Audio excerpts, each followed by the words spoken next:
Dear students, welcome for the lectures of evolutionary biology. So last time we have seen uh, all the living beings on earth, either eukarya or bacteria or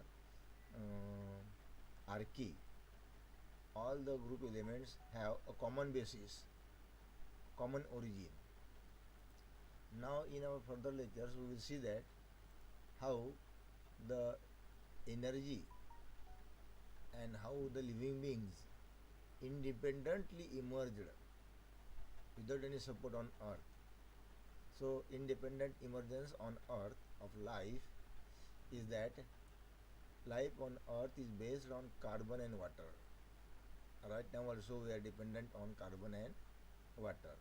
So, carbon provides stable framework for the complex chemicals and can be easily extracted from the environment.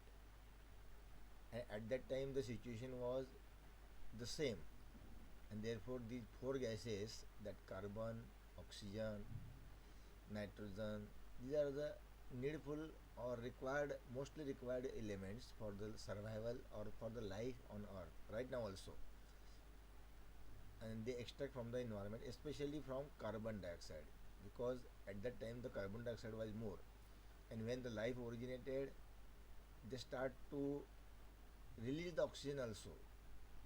And first of all the plants were developed, this was the concept.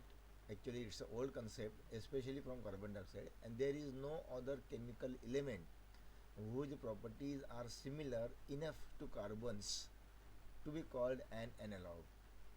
Silicon, the element directly below carbon on the periodic table, does not form any very many complex stable molecules, and because most of its compounds are water insoluble, and because silicon dioxide is a hard and abrasive solid in contrast to carbon dioxide at a temperature associated with living things, so it would be more difficult for organisms to extract, and therefore they extract carbon very easily, and oxygen is a life sustaining element. Second thing is that the elements boron and phosphorus have more complex chemistries but suffer from other limitations relative to carbon. But carbon have no limitations and it easily combined with others and easily formed biochemical reactions to perform the life and life activities. So water is an excellent solvent and has two other useful properties. The fact that ice floats enables aquatic organisms to survive beneath it in winter, and its molecules have electrically negative and positive ends, which enables it to form a wider range of compounds that other solvents can. Other good solvents such as ammonia are liquid only at such low temperatures that the chemical reactions may be too slow to sustain the life and lack water's other advantages. Organisms based on alternative biochemistry may, however, be possible on other planets. But on Earth, carbon is the main element which facilitate all biochemical reactions of all living beings mostly. So research on how life might have been emerged from non-living chemicals focuses on three possible starting points: self-replication, an organism's ability to produce suffering, an organism's ability to produce offsprings that are very similar to itself; metabolism, its ability to feed and repair itself; and external cell membranes, which allow food to enter and waste products to leave but exclude unwanted substances. So, research on abiogenesis still has a long way to go, since theoretical and empirical approaches are only beginning to make contact with each other. So, from the previous topic, how the independent life emerged on Earth might be mostly from the water and carbon, because carbon is the element which is able to communicate, which is able to contact, which is able to make any biochemical reactions very easily, and water is sustaining the life. Second thing is that it might be from the replication, and replication, for replication only RNA was there. This was the concept actually, because from the present knowledge or the present available data, we can conclude that only RNA is responsible for the building of all the life on Earth. How, that we will see again one by one. Even replication first, RNA world. Even the simplest members of the three modern domains of life use DNA to record their recipes, and a complex array of RNA and protein molecules to read these instructions and use them for growth, maintenance, and self replication. The discovery that some RNA molecules can catalyze both their own replication and the construction of proteins led to the hypothesis of earlier life forms based entirely on RNA. These ribozymes could have formed an RNA world in which there were individuals but no species, as mutations and horizontal gene transfers would have meant that the offsprings in each generation were quite likely to have different genomes from those that their parents started with RNA that their parents started with. RNA would later have been replaced by DNA, means from single stranded it forms and developed into double stranded, which is more stable and therefore can build longer genomes. Expanding the range of capabilities a single organism can have, ribozymes remain as the main components of ribosomes, modern cells, protein factories. Evidence suggests that first RNA molecules formed on Earth prior to 4.17 billion years ago. म्हणजे ribosomes ह्या ज्या आहेत याच्या main component जो आहे तो रायबोझाईम्स आहेत. Actually रायबोझोम्ससुद्धा एन्झाईम्सच आहेत. सुसाईड बॅगसुद्धा म्हणतात त्यांना, नाही लायसोझोम्सना सुसाईड बॅग्स म्हणतात, पण रायबोझोम्सना फॅक्टरीज म्हणतात प्रोटीन्सच्या, कारण या प्रोटीन तयार करण्यासाठी आर एन एला मदत करतात, आणि आर एन ए आणि अमिनो ॲसिड या आणि तिसरं रायबोझोम हे तिघं मिळून प्रोटीन तयार करतात, आणि या तिघांमध्ये मेन रोल रायबोझोम्स असल्यामुळे त्यांना प्रोटीन फॅक्टरीज म्हटलेलं आहे.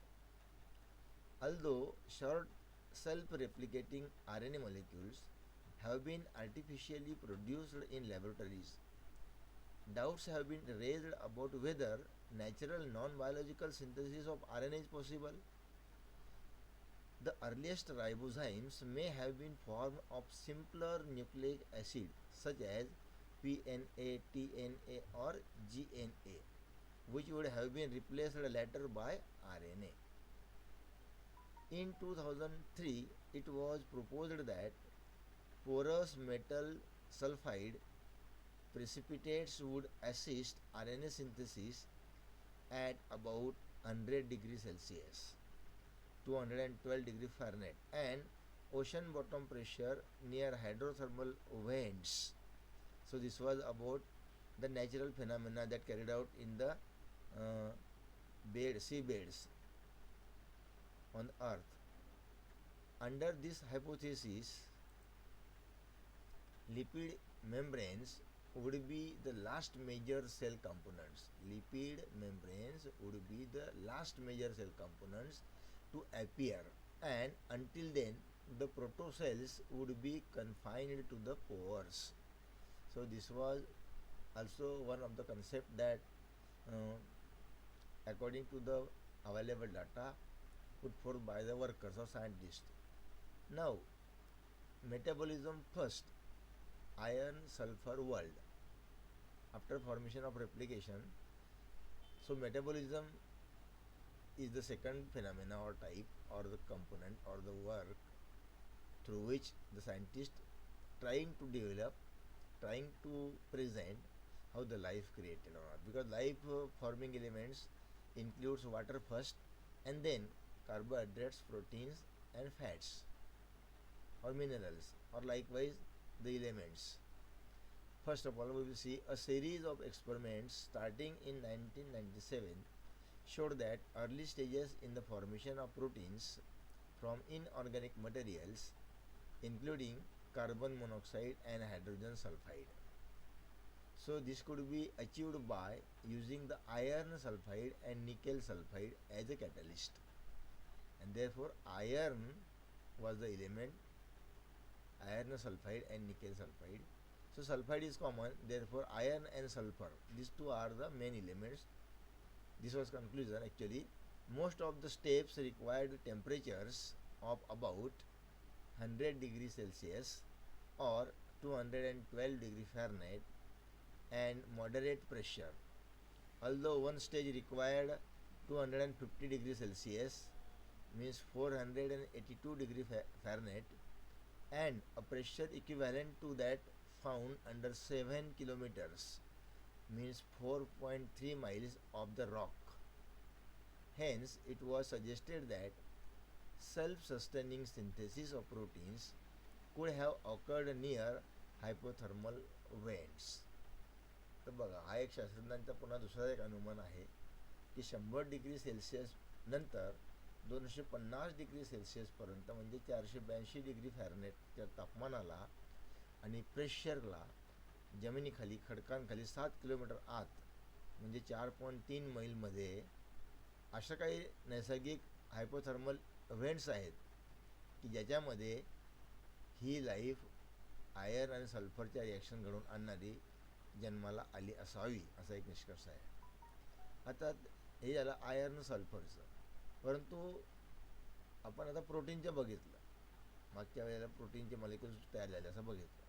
आता लिपिडचे वर्ल्ड बघूया आपण. लिपिड कसा जन्माला आला हे बघा. ह्याच्यामध्ये दोन गोष्टी आहेत, एक डार्क आणि एक फेंट. तर हे फेंट जे आहे water attracting heads of lipid membrane. So these are the water attracting heads of these lipid molecules. These black are the lipid molecules and these white are the water attracting heads of lipid molecules. And these darker elements are water repellent tails. We can say that water repellent tails. They repel the water and they attract the water. These two attract the water, these two repel the water. In this way the molecule is formed. How? That we will see. Membranes first. Lipid world. It has been suggested that double-walled bubbles of lipids like those that form the external membranes of cells may have been an essential first step. Experiments that simulated the conditions of the early earth have reported the formation of lipids, and these can spontaneously form liposomes,